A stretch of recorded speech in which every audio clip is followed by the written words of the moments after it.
Alright guys, welcome back to another Flex Gadgetry review. This is going to be a short video.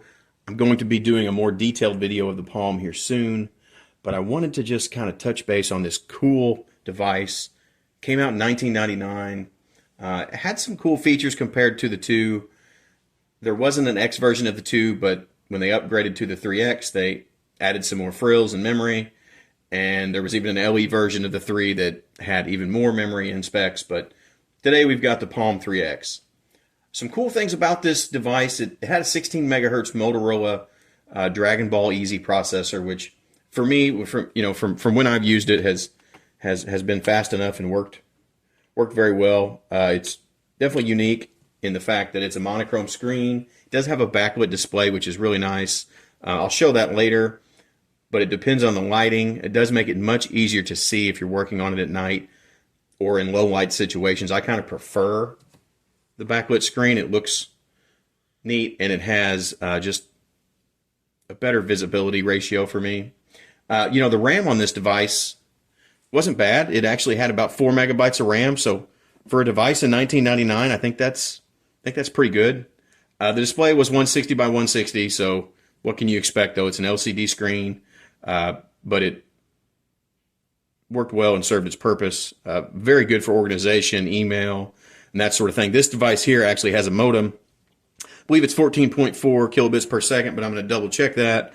I've kind of messed around with it. It does have a port at the bottom so you can plug into your internet connection, which is pretty neat. It's super light. Like, you wouldn't expect this to be that light, but pretty cool. Some other features: it's got the Palm OS 3.1, so that was nice. It is upgradable.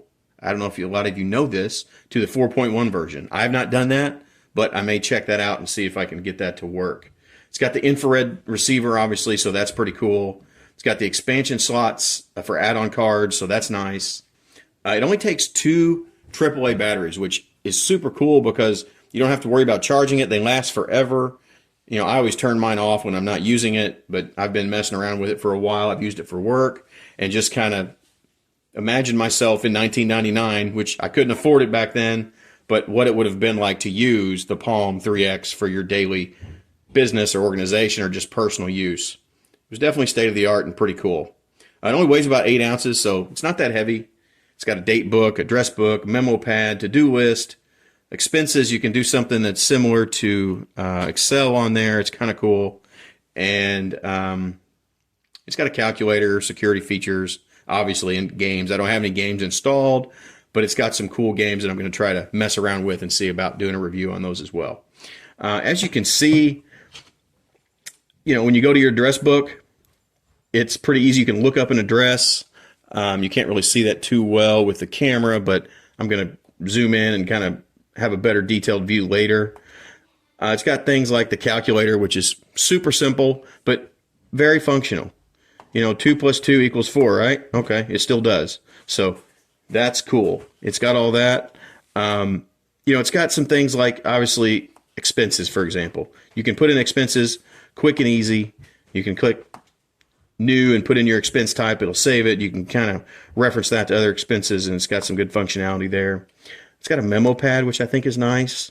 The one cool thing about the Palm is it had the graffiti text, and some people like that and some don't, but it does have the key on top here to kind of allow you to figure out what the heck you need to do as far as writing a message. I'm not super fast at it, but once you get fast at doing those messages, it actually works really well. And if you look at the letters, they're very similar to how you would write typically as far as our alphabet. The only thing is it has a starting point and an ending point, and if you don't do it exactly correctly, you might end up with some weird symbol or some weird character. So, it's not something that is exactly perfect, but as you can see there, I just made an A.